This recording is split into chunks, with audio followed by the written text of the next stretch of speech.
this story that, what's his name? Chris Hayes? Yeah, Chris Hayes tells us about is about a guy who stuck out a fallacious tweet in the weekend that within a few minutes or hours was being spoken about as the truth on ESPN. The reason this is a bit funny is it shows how stupid people are, but it also goes to show the dangerous side of this is how dis and misinformation go.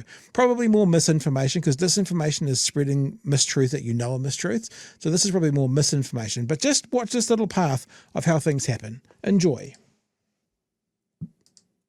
This week on Sunday Night Football, Detroit Lions quarterback Jared Goff, generally a very good quarterback, was having a terrible game against the Houston Texans. Goff threw 4 interceptions by halftime, meaning he threw the ball, the other team caught it, taking possession. That's bad. It's a turnover. You don't want to do it. So obviously, if you don't follow American football, very different from rugby. Quarterback is not like a halfback. Runs the whole game, only plays offense, doesn't play defense, tries to get the ball to the other end of the field to get a score. So throwing it to his own players, the opposition team who are playing defense, they have a defensive team, all in of itself, catching the ball, stopping it. So it's very, very, you'd often go through 2, 3, 4, 5 games without even a single intercept. So like 4 in one game is off the charts terrible. At halftime, someone posted a surprising statistic to social media, and it started going viral. Here it is. This is now Jared Goff's 7th career game with at least 4 interceptions. His record in those games, 6-0. Okay, so we're just talking it through. 6-0 meaning in the 7th and the previous 6 games where he threw 4 interceptions, he then ended up winning all 6 of those games. So even though he was having a shocker, he pulled it out and he won 6 of those games. You know, so that was just a little bit of a interpretation of American football. Now, for those of you who don't follow football, that is a extremely shocking, improbable, indeed it turns out, ridiculous claim. 4 interceptions in a game is exceedingly rare. Winning 6 games where you did it? Okay. But it just kept circulating. The original poster even shared what appeared to be a graphic from a well-known sports statistic website to back it up. That looks like StatMuse.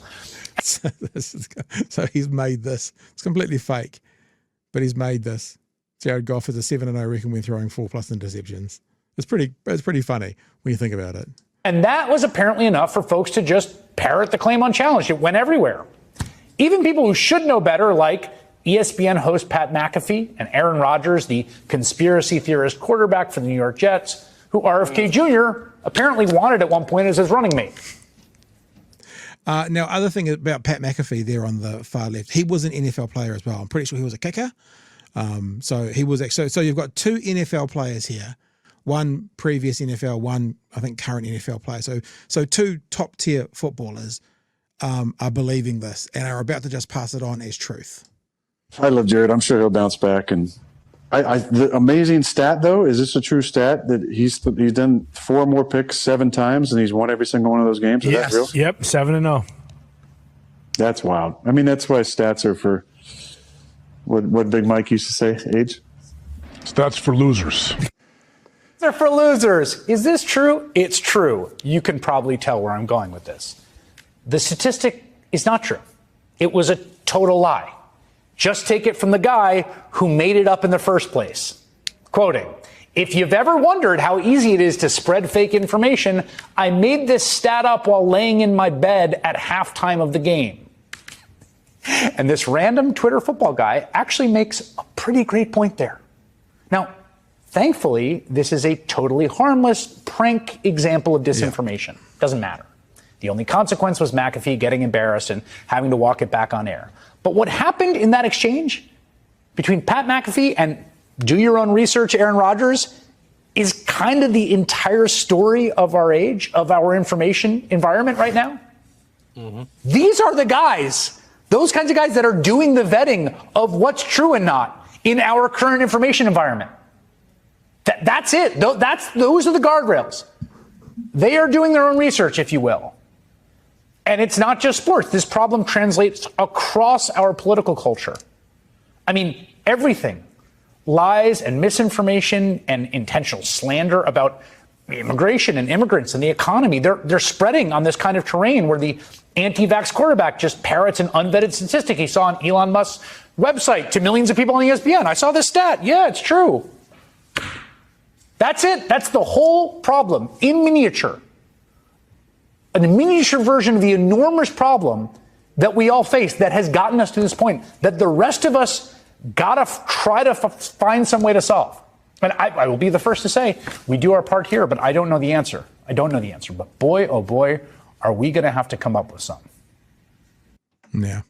So really interesting. And the thing that I find most interesting about it is when they talk about do your research, do your own research. What they're saying is we find narratives we agree with.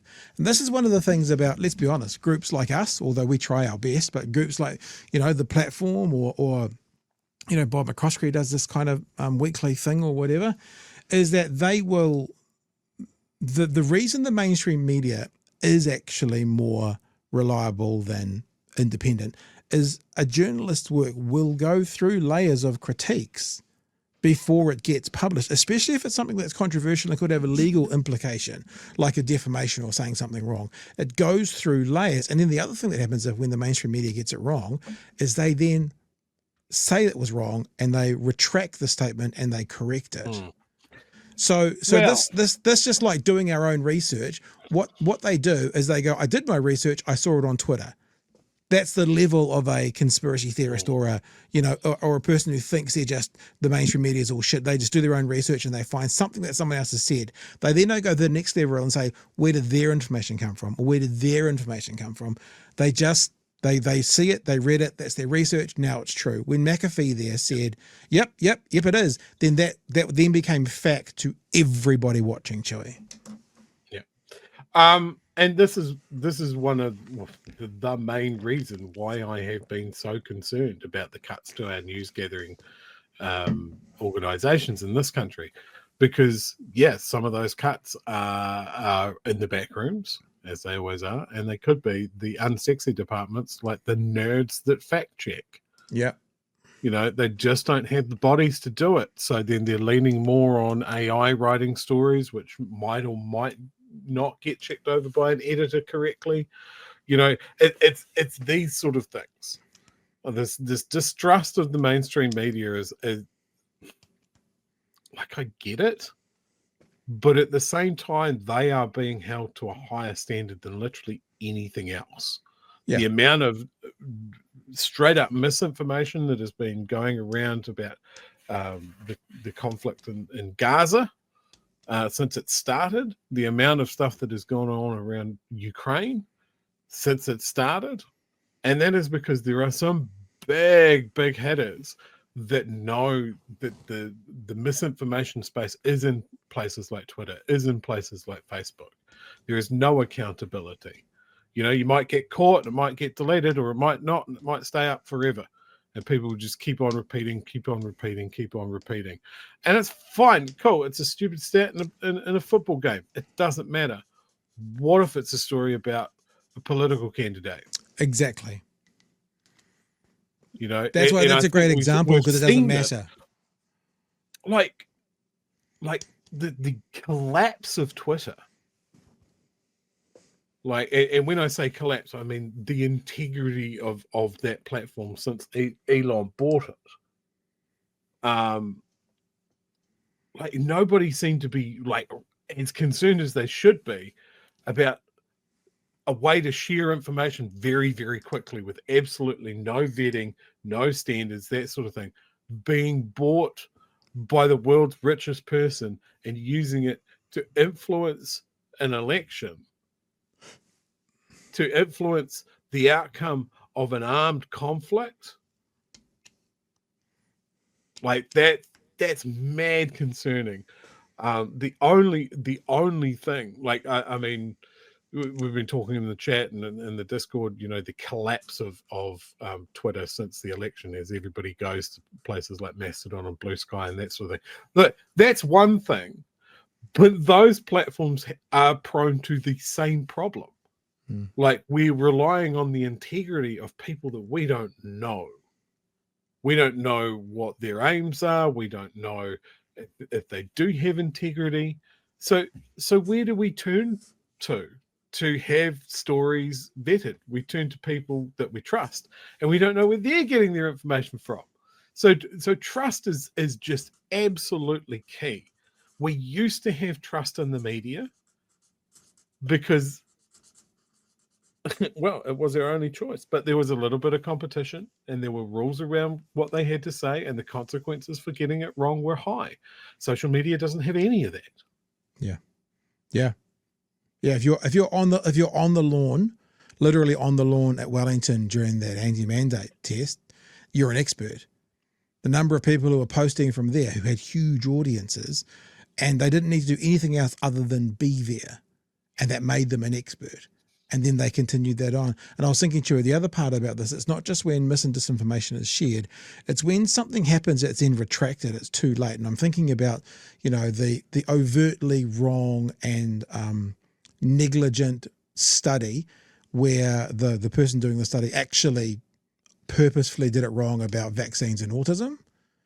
And even though that's been denounced, discredited, the person themselves have come out saying, this is what I did wrong, because it's had enough air, enough oxygen, you still hear it. You still hear people talking about it today. You can't get the toothpaste back in the tube. Not at all.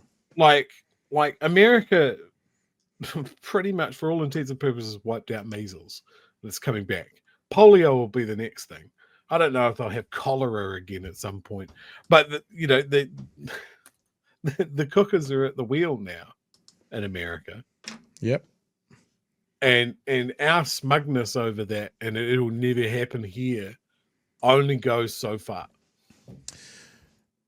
Just speaking of that, I'm just bringing up my Twitter feed because there was a very interesting image that went out over the weekend.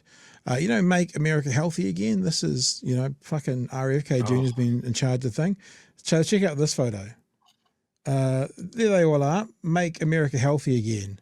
Eating their Big Macs and their fries and their sugary drinks. An obese president-elect in a jet eating junk food. And look at, I actually wonder if RFK Jr. is like, please don't take my photo. This is not going to go down well. He doesn't look happy about it.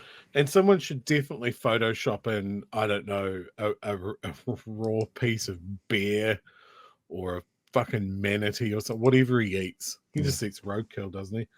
Or maybe he's just having a chat with his brainworm.